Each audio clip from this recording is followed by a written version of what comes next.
ગાંધીનગરમાં આજે વહેલી સવારે ભારતીય નેશનલ જનતા દળના વડા સંજય વિઠ્ઠલભાઈ ગધેરાના ઘર અને ઓફિસે આઈટીના દરોડા. નમસ્કાર મિત્રો, હું વિપુલ પટેલ, સમૃદ્ધ ગુજરાત ન્યૂઝ સત્યની સંગાતે. એક નજર આજના મુખ્ય સમાચાર પર. ગાંધીનગરમાં આજે વહેલી સવારથી ભારતીય નેશનલ જનતા દળના વડા સંજય વિઠ્ઠલભાઈ ગધેરાના ઘર અને ઓફિસે પોલીસ બંદોબસ્ત સાથે આઈટીના દરોડા પડ્યા છે. ગુજરાતમાં રજિસ્ટર પરંતુ માન્યતા પ્રાપ્ત ન હોય તેવા રાજકીય પક્ષોની ઊંચી આવકને લઈને મોટો વિવાદ થયો છે. દેશમાં આવા ટોપ 10 કમાણી કરતા પક્ષોના ગુજરાતના 5 પક્ષોનો સમાવેશ થાય છે, જે પૈકી ભારતીય નેશનલ જનતા દળ રૂપિયા 957 કરોડની આવક સાથે ટોચ પર છે.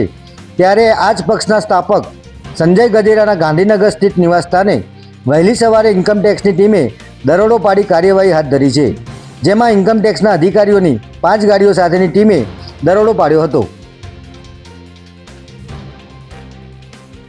સંજય ગધેરાની પાર્ટી ભારતીય નેશનલ જનતા દળ ગુજરાત વિધાનસભા અને લોકસભા 2024ની ચૂંટણી લડી હતી, જેમાં પાર્ટીના કુલ 8 ઉમેદવારોને 11,496 મત મળ્યા હતા અને 957 કરોડનું દાન મળ્યું હતું.